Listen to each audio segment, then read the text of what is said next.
Mi padre se casó con mi mejor amiga y quiso que la llamara mamá frente a todos. En su boda, hice algo que destruyó su mentira y salvó su dignidad. Al principio, no entendí lo que estaba pasando.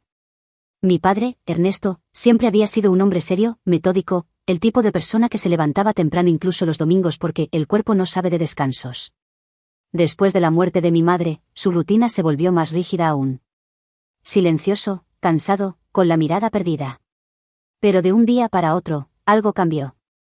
Empezó a usar camisas ajustadas, a teñirse el cabello y a publicar selfies en redes sociales con frases como «Nunca es tarde para volver a vivir». Me pareció ridículo.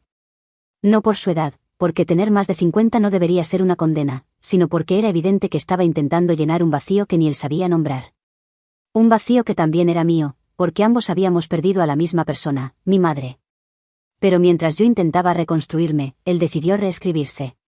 Lo noté por primera vez cuando llegó a casa con una bolsa de ropa nueva.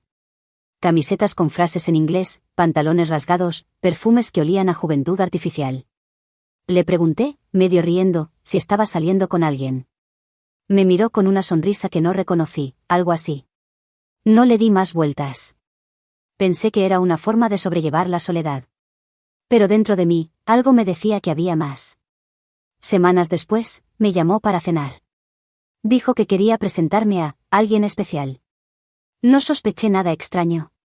Imaginé que sería una compañera de trabajo, alguna viuda que conoció en el club donde iba a nadar.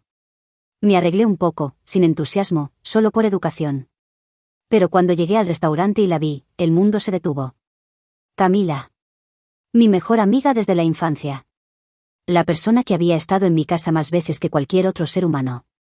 La que lloró conmigo cuando murió mi madre. La que me llamaba, hermanita. Estaba allí, sentada frente a mi padre, tomándole la mano. Me reí. Lo juro. Pensé que era una broma. Les pregunté si era algún tipo de experimento social, una broma pesada. Pero ninguno sonrió. Mi padre me dijo, con total calma, que llevaban meses saliendo. Que se conocieron en mi cumpleaños, el año pasado, cuando ella me ayudó a organizar la fiesta sorpresa. Que las cosas simplemente fluyeron. Fluyeron. Esa palabra me atravesó el pecho como un cuchillo. ¿Fluyeron mientras yo me desmoronaba? ¿Mientras ella escuchaba mis desahogos sobre lo difícil que era ver a mi padre tan solo? Camila ni siquiera levantó la mirada. Parecía incómoda, pero no arrepentida. Durante el resto de la cena, apenas hablé. Mi padre llenaba los silencios con anécdotas absurdas, como si estuviéramos en una cita triple. Yo solo observaba, tratando de procesar lo que veía. El hombre que me crió y la amiga que me traicionó. Dos personas que, sin decirlo, me estaban borrando de su historia común. Cuando el mesero trajo el postre, mi padre tomó aire y lo dijo con una tranquilidad que me heló: Camila y yo estamos comprometidos. No sé cómo no tiré la copa al suelo. Mi cuerpo entero se tensó. La gente en las mesas de al lado nos miraba, curiosa, porque seguramente la sorpresa se notó en mi cara. Pero él seguía hablando, como si me estuviera dando una buena noticia. Como si esperara que yo saltara de felicidad. Camila fingió sonreír. Dijo que quería decírmelo antes, que no sabía cómo. Yo no podía escucharla. Mi mente era un ruido blanco, un eco de decepción mezclado con náusea. Me levanté, dije que necesitaba aire, y salí del restaurante sin mirar atrás. Esa noche no dormí. Pasé horas mirando fotos antiguas, buscando señales, momentos en que quizá algo ya estaba cambiando. Y ahí estaban, miradas, sonrisas, pequeños gestos que antes me parecían inocentes. ¿Cómo no lo vi? ¿Cómo no me di cuenta de que mi propia casa se estaba convirtiendo en el escenario de su relación? Al amanecer, recibí un mensaje de Camila: sé que estás molesta, pero te prometo que esto no cambia lo nuestro. Te quiero igual. Lo leí una y otra vez, sin entender el descaro. ¿Cómo se puede traicionar a alguien y luego pedir que nada cambie? Mi padre, por su parte, actuaba como si nada. Me envió un audio diciendo que la vida continúa, que debía alegrarme por él, que el amor no tiene edad. Pero no era amor lo que yo veía, era negación, era un hombre aferrándose a la juventud a través de la persona más inadecuada posible. Intenté convencerme de que solo era un delirio pasajero. Que en unos meses se cansaría. Que Camila se aburriría. Pero a la semana siguiente, recibí una invitación formal. Tarjeta blanca, letras doradas, boda de Ernesto y Camila, junio de 2014. Mi nombre figuraba en la lista como Lucía, dama de honor. El papel temblaba entre mis manos. Todo lo que alguna vez creí sólido se desmoronaba. Mi padre había cruzado una línea imposible de volver atrás, y mi mejor amiga había sido cómplice de cada paso. Esa noche, me encerré en mi habitación y lloré como no lo hacía desde que murió mi madre. Pero esta vez, no era por una pérdida inevitable. Era por una elección consciente. Por un acto egoísta que me robaba dos personas al mismo tiempo. Cuando me miré al espejo, tenía los ojos hinchados, el rostro agotado.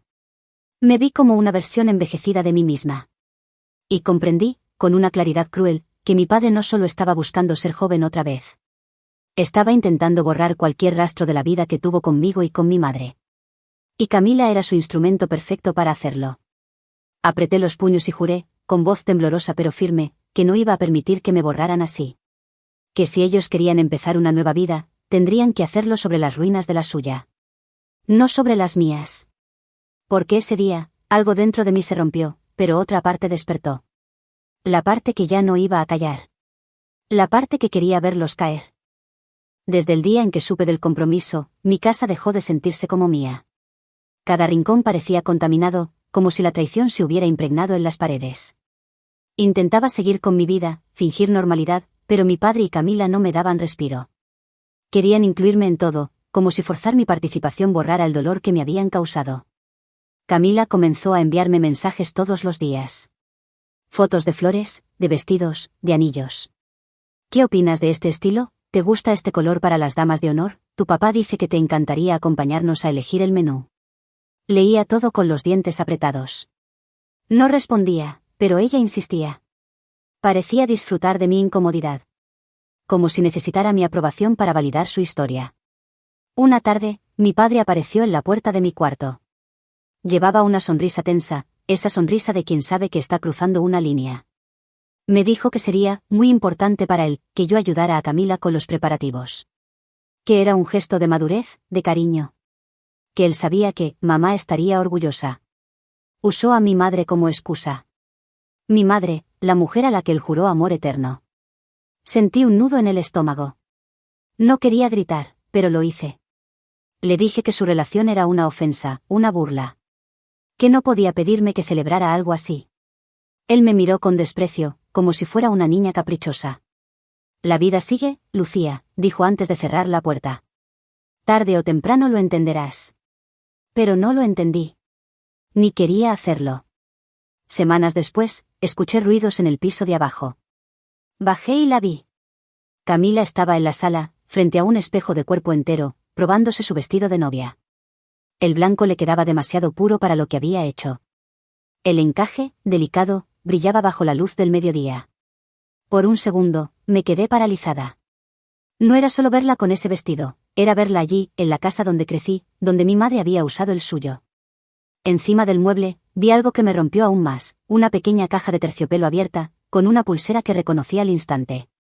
Era de mi madre.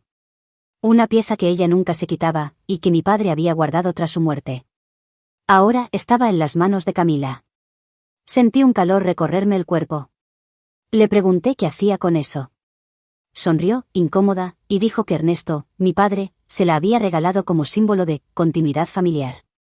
Casi me reí del absurdo. Continuidad. Como si robar el lugar de mi madre fuera una manera de honrarla.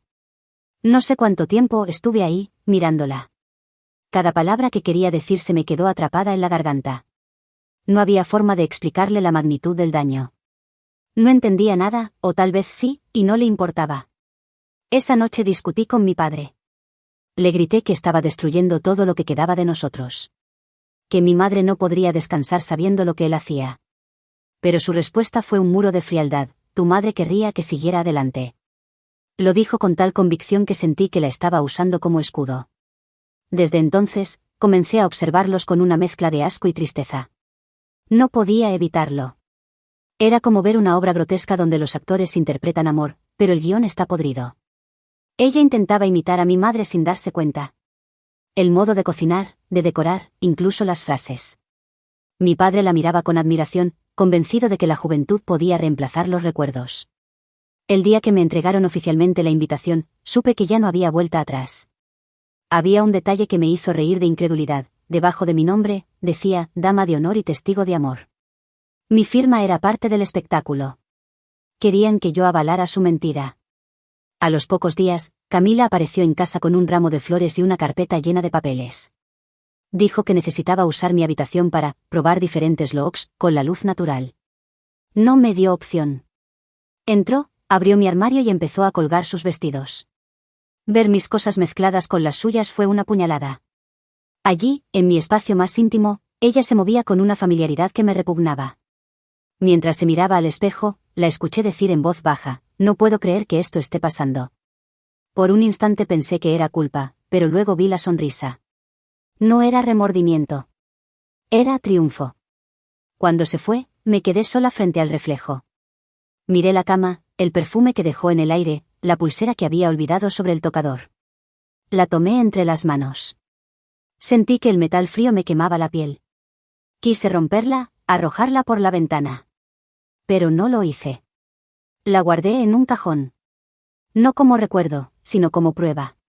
Algo me decía que ese objeto, tan pequeño, terminaría revelando más de lo que parecía. Los días siguientes fueron un desfile de humillaciones. Mi padre me trataba con una condescendencia asquerosa, hablándome como si fuera una invitada y no su hija. Camila empezó a llamarlo, mi amor, frente a mí, sin pudor. En la mesa, se tomaban de la mano, reían, recordaban anécdotas donde antes solo estábamos mi madre y yo. Pero lo peor fue cuando, una noche, lo escuché hablar por teléfono desde su despacho. Dijo, Camila, te aseguro que Lucía estará bien. Es solo cuestión de tiempo para que acepte que somos una familia. Esa palabra, familia, me dio un escalofrío. ¿Por qué no éramos una familia? Éramos los restos de una. Esa misma semana, recibí la llamada de una prima. Me dijo que mi padre había anunciado el matrimonio oficialmente en una cena familiar. Todos lo felicitaron. Nadie se atrevió a cuestionarlo. Y lo más humillante, me mencionó como la hija orgullosa que bendecía la unión. Era demasiado. Sentí que estaba perdiendo el control de mi propia historia. No solo me habían traicionado, ahora estaban escribiendo una versión donde yo era cómplice. Esa noche, mientras todos dormían, bajé a la sala y observé las fotos familiares. Mi madre sonreía desde un marco dorado, ajena al desastre que su casa se había convertido. Me senté frente a su retrato y le hablé en silencio. Le prometí que no dejaría que borraran su memoria. Que no permitiría que nadie la reemplazara con una imitación barata. Y aunque en ese momento no sabía cómo, algo dentro de mí comenzó a gestar una idea. No era venganza todavía, era defensa. Un instinto de sobrevivencia. Porque entendí que si seguía callando, ellos no solo se quedarían con mi casa y mi familia, sino también con mi voz. Y yo no estaba dispuesta a desaparecer. El día señalado llegó con la aparente normalidad de siempre, pero la casa tenía la electricidad tensa de una tormenta. Los preparativos para la reunión familiar nos habían impuesto un decorado amable, flores, manteles impecables, voces contenidas como si todos tomaran clases de cortesía para esta ocasión. Yo me movía entre platos y vasos como una extra en mi propia vida, mirando todo desde la orilla con la sensación de que cualquier paso en falso me delataría como una intrusa. Había decidido presentarme, no por ellos sino para no darles la satisfacción de verme ausente, pero cada gesto de normalidad me costaba un esfuerzo que ardía en la garganta. Mi padre estaba particularmente radiante, como si el nerviosismo lo hubiera rejuvenecido de forma grotesca. Sus risas eran más fuertes de lo habitual y sus relatos se multiplicaban para llenar posibles silencios. Camila se sentaba a su lado con esa mezcla de seguridad y teatralidad que ahora le veía siempre, la postura medida, la sonrisa diseñada, los silencios calculados. Los invitados la miraban como se mira a quien rompe una regla y consigue hacerlo sin castigo, murmullos de aprobación, algún gesto de sorpresa, rostros que evaluaban más la novedad que el desgarro que yo sentía por dentro. Llegó el momento de las fotos, ese ritual en el que la apariencia debe tragarse toda la verdad.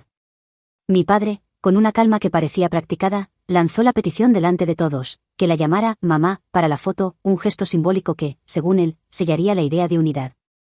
No hubo gritos ni reproches, fue una petición en voz alta, una orden envuelta en buen tono. El comedor contuvo la respiración. Sentí el aire comprimido en mis pulmones como si alguien hubiera puesto una mano invisible sobre mi pecho. El silencio que siguió fue más violento que cualquier discusión. Me quedé inmóvil, observando a la gente esperando mi reacción como si mi conformidad fuese la prueba final de que todo estaba en orden. Las palabras resonaron en mi cabeza con la pesadez de hormigón. Dile, mamá, para la foto. No hubo apelativos cariñosos ni ruegos, había una intención deliberada de normalizar lo imposible.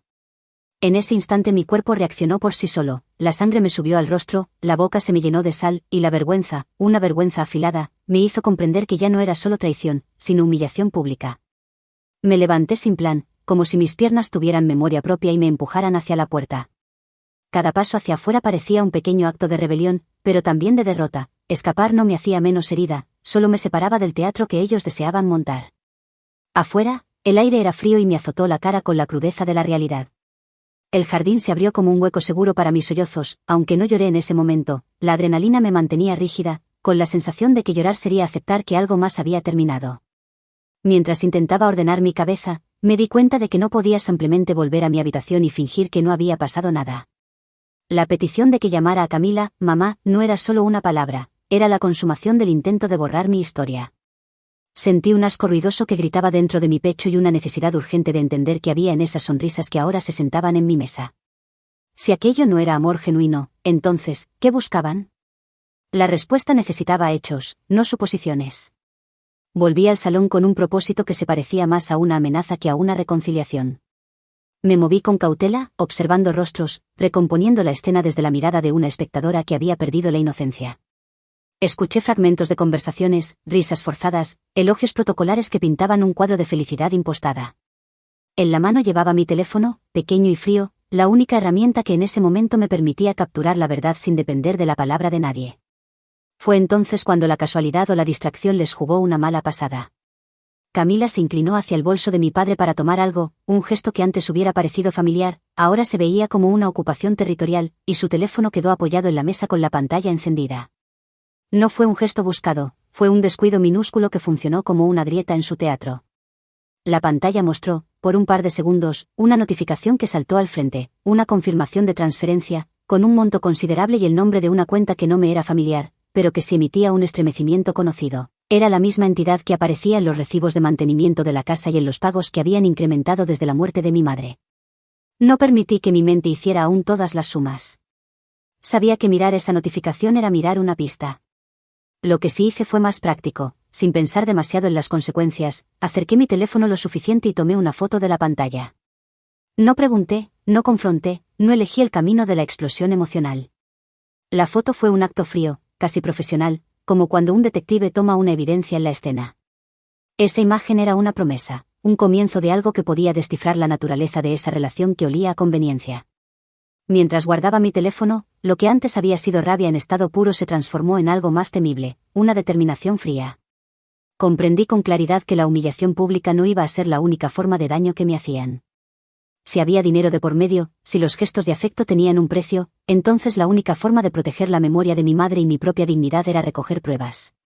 No para vengarme en la primera rabieta, sino para construir una verdad que nadie pudiera disfrazar con manteles bonitos. Salí de nuevo al jardín con la foto todavía caliente en la pantalla. Las lágrimas vinieron entonces, no de la necesidad de llorar por la petición absurda, sino por la constatación de que la traición tenía muchas caras y que yo no la había reconocido a tiempo. El paisaje nocturno me pareció una extensión del vacío que habían dejado. No fue alivio lo que sentí, sino una claridad dolorosa. Era hora de dejar de ser la víctima pasiva en una historia escrita por otros. Antes de irme, miré una última vez por la ventana. Vi a mi padre hablar, serio, y a Camila reír con una naturalidad que ahora me sonaba forzada. Vi a la gente aplaudir, desconocedora del trasfondo. Y detrás de esa escena, en la pantalla de mi teléfono, la imagen de la transferencia, el número, la cuenta, el monto, brillaba como una ficha que podría voltear todo su tablero. Guardé la foto en un lugar seguro y supe que, con eso en la mano, ya no dependía solo de mi voz temblorosa para demostrar lo que creía.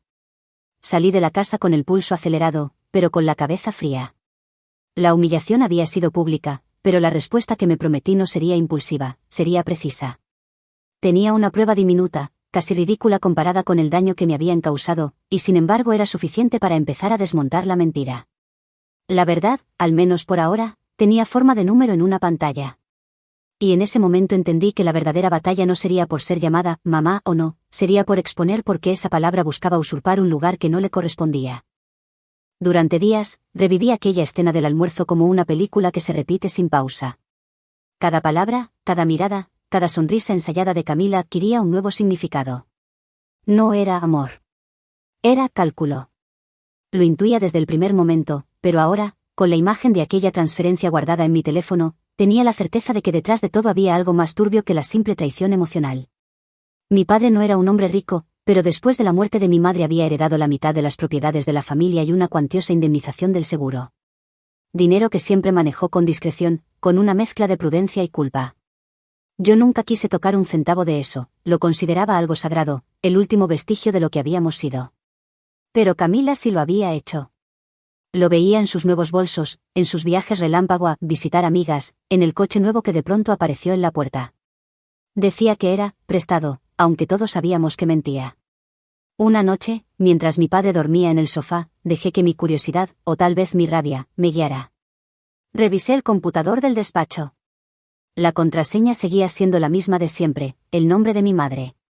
Me dolió escribirlo. En la bandeja de entrada encontré decenas de mensajes entre él y Camila. Los primeros eran dulces, casi ingenuos, llenos de frases como «me haces sentir vivo otra vez» y «eres lo que me faltaba». Pero más abajo, la ternura se convertía en exigencia. «No olvides transferirme lo del alquiler, podrías adelantarme algo para la tarjeta, amor, quiero sorprenderte con un viaje, pero necesito que me ayudes con el pago». Las fechas coincidían con los cambios que había notado en la casa, nuevos muebles, electrodomésticos, la remodelación del jardín. Todo financiado por mi padre, convencido de estar construyendo un futuro. El vacío se me hizo nudo en la garganta. No podía creer que el hombre que me enseñó a desconfiar de las apariencias fuera el mismo que ahora se dejaba devorar por una mujer 20 años menor, sedienta de atención y dinero. Pero más que eso, lo que me destrozaba era que Camila, mi amiga de infancia, la que compartió meriendas, secretos, lágrimas, me había mirado a los ojos durante meses fingiendo cariño mientras planificaba su ascenso económico dentro de mi familia. Seguí leyendo. Encontré recibos escaneados, comprobantes de transferencia, mensajes en los que ella se quejaba del carácter difícil de Lucía, de mí, y sugería que, con el tiempo aprendería a aceptar su lugar. También fotos de viajes, selfies tomadas en hoteles que yo sabía que mi padre jamás habría pagado para sí mismo. Todo encajaba. Todo tenía un precio. Mi corazón latía con rabia, pero mi cabeza se mantuvo fría. Sabía que si lo confrontaba sin pruebas concretas, él no me creería. Así que guardé copias de todo, los correos, las transferencias, incluso los mensajes donde ella se burlaba sutilmente de él. Lo subí todo a una carpeta privada en la nube. No planeaba usarlo todavía, pero sabía que en algún momento lo necesitaría. Pasé los siguientes días observando. No podía evitarlo. Cada vez que ella hablaba, cada gesto, cada sonrisa calculada, se me grababa como evidencia. No hablaba de amor, hablaba de proyectos, de viajes, de propiedades. Todo en su tono rezumaba planificación, como si hubiera trazado un mapa hacia la estabilidad económica que siempre envidió. Busqué a alguien que pudiera confirmarme lo que intuía. Contacté a Sofía, una amiga común que había desaparecido del grupo hace unos años. Tardó en responderme, pero cuando lo hizo, me citó en un café del centro. Su mirada lo decía todo antes de que abriera la boca. Lucía, me dijo, bajando la voz, Camila siempre fue así. Lo que pasa es que contigo era diferente porque eras la única persona que no le servía de trampolín. Ella se acercó a tu padre apenas supo que había quedado solo. Me lo contó una vez, riéndose. Dijo que lo tenía, comiendo de su mano. Yo no quise creerle, pero, ya ves. Cada palabra me cayó como una piedra. No me sorprendía, pero escucharla de alguien más me dio un tipo de confirmación brutal. Sofía me contó que Camila había tenido una relación similar con un jefe anterior, que lo había dejado justo después de que él perdiera su trabajo. Era un patrón, no una historia de amor. Volví a casa con la mente en llamas. No solo por lo que había descubierto, sino porque mi padre seguía actuando como un adolescente enamorado. En la cena me habló del viaje de luna de miel, de las fotos que quería sacar, de cómo Camila lo motivaba a vivir.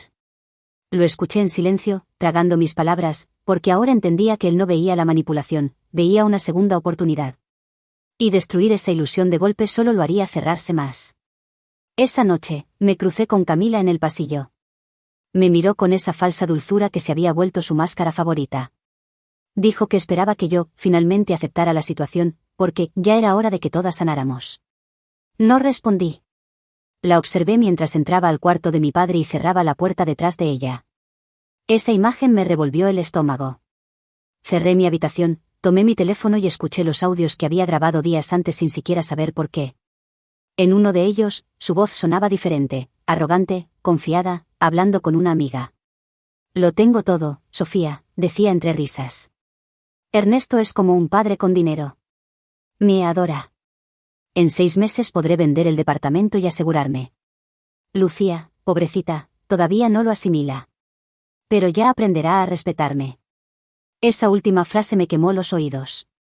Ya aprenderá a respetarme. Como si yo fuera una niña que necesitaba ser domesticada. Esa misma noche, tomé una decisión. No iba a seguir intentando abrirle los ojos a mi padre con palabras. Le mostraría la verdad de una forma que no pudiera negar. Iba a hacerlo frente a todos, en el único lugar donde él creía que la ilusión era perfecta, su boda. No se trataba solo de venganza, aunque había una parte de mí que la deseaba con furia. Era justicia. Era poner fin a esa farsa que mancillaba la memoria de mi madre y mi propia dignidad. Guardé los audios, las pruebas, las copias digitales, todo en una carpeta con un nombre sencillo, ¿verdad? La protegí con una contraseña. Y mientras apagaba la luz esa noche, supe que el día del casamiento no sería una celebración, sería una revelación. Porque si ellos querían exhibirme como la hija complaciente que aceptaba a su nueva mamá, entonces yo iba a convertirme en algo distinto, la hija que les recordaría, delante de todos, quién realmente era esa mujer. El amanecer del día de la boda se sintió como un mal presagio. El aire estaba denso, pegajoso, como si el universo supiera lo que iba a pasar. Me miré al espejo y apenas reconocí mi rostro, ojeras profundas, labios tensos, una calma falsa que solo ocultaba la tormenta que hervía dentro de mí. No era tristeza lo que sentía. Era determinación. Mientras me vestía, pensé en mi madre. En cómo habría reaccionado si estuviera viva. Ella amaba a mi padre con un tipo de amor que no pedía nada a cambio, que se entregaba sin cálculo. Y por eso, verlo ahora, ciego ante una mujer que había convertido su dolor en una oportunidad, me resultaba insoportable. No podía dejar que la historia se reescribiera de esa forma. No en nombre de ella. No frente a todos. La ceremonia se celebró en un salón elegante del centro, lleno de flores, luces cálidas y música suave. Todo pagado con el dinero de mi padre, por supuesto. Camila se movía entre los invitados como si hubiera nacido para ese papel. Sonreía, abrazaba, agradecía, fingía modestia. Nadie habría imaginado que hacía apenas 2 años compartíamos risas sobre chicos tontos y cafés baratos. Ahora ella era la protagonista de un espectáculo que yo misma había ayudado a construir sin querer. Mi padre, con su traje gris claro, parecía feliz de verdad. Y eso me dolía más que cualquier traición. Él no veía una impostora. Veía una nueva oportunidad de amar, de sentirse joven. No entendía que lo estaban usando. Y que al final, cuando el dinero se acabara, ella desaparecería como siempre hacía. Cuando la ceremonia comenzó, me senté en la primera fila, justo frente al altar. Llevaba el teléfono en el bolsillo del vestido, conectado al proyector del salón.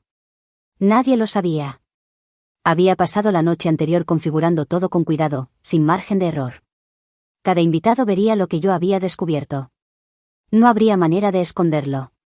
Camila entró del brazo de su hermano, radiante, fingiendo lágrimas de emoción. La gente suspiraba, mi padre la miraba con devoción. Era una escena de película, hasta que llegó el momento de los votos. Mi padre habló primero, con voz temblorosa. Dijo que Camila le había devuelto la alegría, que su hija, yo, era su mayor tesoro, y que esperaba que algún día pudiéramos ser una familia unida. Me ardieron los ojos. Lo quería, pero lo que iba a hacer era inevitable. Era la única manera de liberarlo. Cuando fue el turno de Camila, su voz sonó dulce, ensayada, perfecta. Dijo que había aprendido que el amor no tiene edad, que el destino une almas más allá del tiempo. Cada palabra era una mentira envuelta en perfume caro. Y entonces llegó el momento que todos recordarían. Antes de que el juez pudiera pronunciar la frase final, tomé el micrófono del atril. Mi padre sonrió, creyendo que iba a decir algo tierno. Camila también fingió sorpresa, pero su gesto se tensó al verme sacar el teléfono. Antes de que sigan, dije, con voz temblorosa, quiero que todos escuchen algo. El salón se quedó en silencio. Con un toque, el audio comenzó a sonar por los parlantes. Era la voz de Camila, clara, burlona, inconfundible. Lo tengo todo, Sofía. Ernesto es como un padre con dinero. Me adora. En 6 meses podré vender el departamento y asegurarme. Lucía, pobrecita, todavía no lo asimila. Pero ya aprenderá a respetarme. Hubo un murmullo colectivo, seguido por un silencio que heló el aire. Camila se quedó pálida, paralizada. Mi padre la miró sin entender, buscando una explicación que no existía.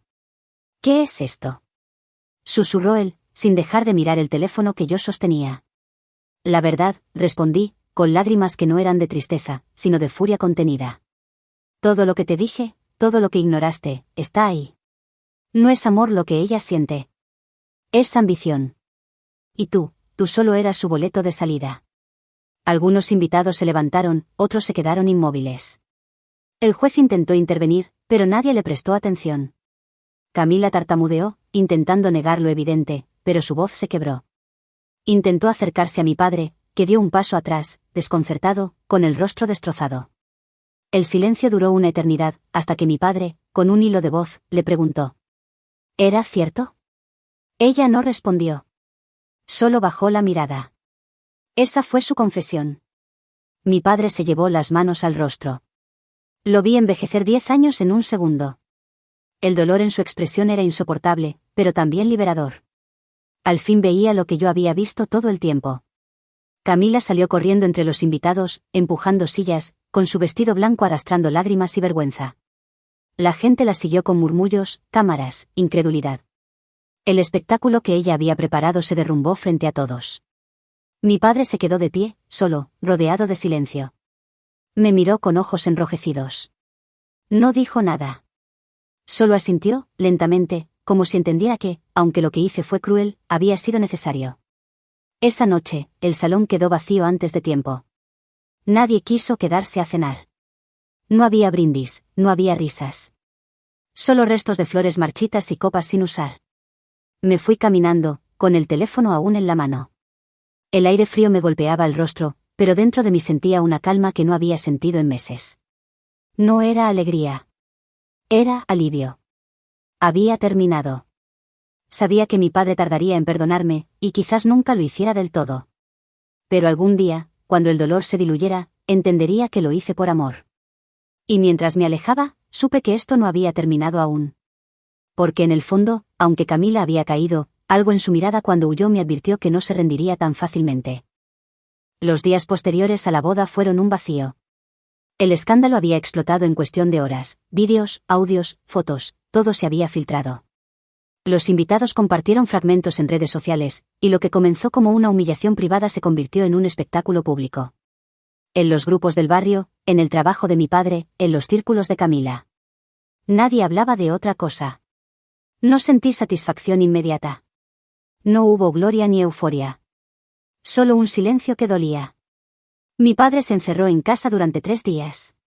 No me dirigió la palabra. Apenas comía, apenas dormía. Yo lo escuchaba caminar de madrugada, abrir cajones, suspirar. En su mente se derrumbaba no solo el amor que había creído encontrar, sino la imagen que tenía de sí mismo, la de un hombre que todavía podía enamorar, que podía rehacer su vida. Una tarde me pidió que lo dejara solo. Me lo dijo sin rabia, pero con esa voz cansada que se te queda grabada en el pecho. Lo entendí. No insistí. Me fui a casa de una amiga, aunque dormí poco. Tenía miedo de que hiciera una locura. Camila desapareció por completo. Ni llamadas, ni mensajes, ni rastros en redes.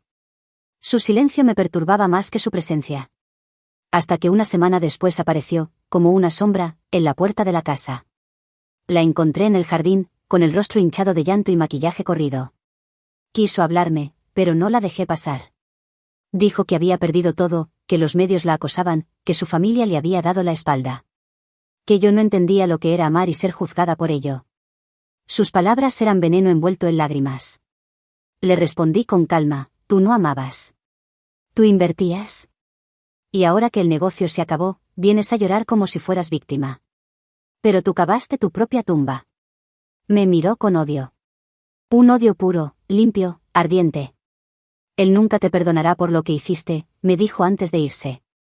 Y esa frase me persiguió durante meses. Mi padre no volvió a hablar de ella, pero el daño estaba hecho. Durante un tiempo evitábamos mirarnos demasiado, como si recordarlo bastara para hacernos sangrar otra vez. Luego, poco a poco, comenzó a salir del letargo. Se apuntó a terapia, empezó a caminar todos los días, retomó su trabajo. No hablábamos del tema, pero el silencio ya no era hostil, era un pacto. Un día, sin previo aviso, me invitó a almorzar. Era la primera vez que salíamos juntos desde el desastre. Fuimos a un restaurante pequeño, el mismo donde solíamos ir con mamá. Había algo simbólico en eso. Entre bocados, me tomó la mano y dijo: sé que me salvaste, aunque todavía me duela. Pero me duele más pensar que tuve que perderlo todo para ver la verdad. No supe qué responder. Solo apreté su mano. Por fin, sentí que volvía a tener a mi padre. No el hombre ciego que perseguía una ilusión, sino el que me había enseñado a enfrentar la vida con coraje. Pasaron meses hasta que la calma se instaló de verdad. Pero cuando creí que todo había quedado atrás, una llamada lo cambió todo. Era del abogado de mi padre. Camila había intentado demandarlo por daño moral y difamación. Su argumento era que el audio se había obtenido sin consentimiento y que yo había arruinado su reputación. Me temblaron las manos al escuchar eso. La audacia no tenía límites. Quería dinero, otra vez. Quería revivir el conflicto, arrancar lo poco que nos quedaba de paz. Mi padre me preguntó qué quería hacer. Yo lo miré con una serenidad que no sabía que tenía. Nada, le dije. ¿Qué hable? ¿Qué grite? La verdad ya está afuera, y nadie la va a borrar. Y así fue. La demanda nunca prosperó. No tenía pruebas, no tenía testigos, no tenía dignidad. Su historia se desmoronó en los tribunales igual que en la boda, bajo el peso de su propia mentira. Un año después, la vi por última vez, por casualidad. Caminaba por una calle del centro, sola, envejecida, con los ojos vacíos. Me reconoció, pero no dijo nada. Solo desvió la mirada, como si yo fuera un espejo que no soportaba enfrentar. Y en ese instante lo supe, no necesitaba vengarme más. Ya lo había hecho todo. Lo que me quedaba era reconstruirme. Mi padre y yo seguimos adelante, con cicatrices invisibles pero con la certeza de haber sobrevivido a algo que casi nos destruye. A veces hablamos de mamá, y cuando lo hacemos, su nombre ya no duele tanto. Duele, sí, pero también sana. Y cuando pienso en todo lo que pasó, entiendo que mi historia no fue solo sobre traición, sino sobre identidad. Sobre romper el ciclo de silencio y fingimiento que tanto destruye a las familias. Yo no callé, aunque doliera. No fingí respeto cuando lo que me pedían era sumisión. Y eso, aunque me costó sangre, me devolvió algo mucho más valioso que la paz, me devolvió mi voz. Hoy puedo decirlo sin temblar: mi padre se casó con mi mejor amiga, y quiso que la llamara mamá, frente a todos. Pero yo preferí que el mundo supiera quién era ella, antes que traicionarme a mí misma. Ese fue mi cierre. No un final feliz, pero sí uno justo. Y a veces, la justicia es lo más cercano que tenemos a la paz.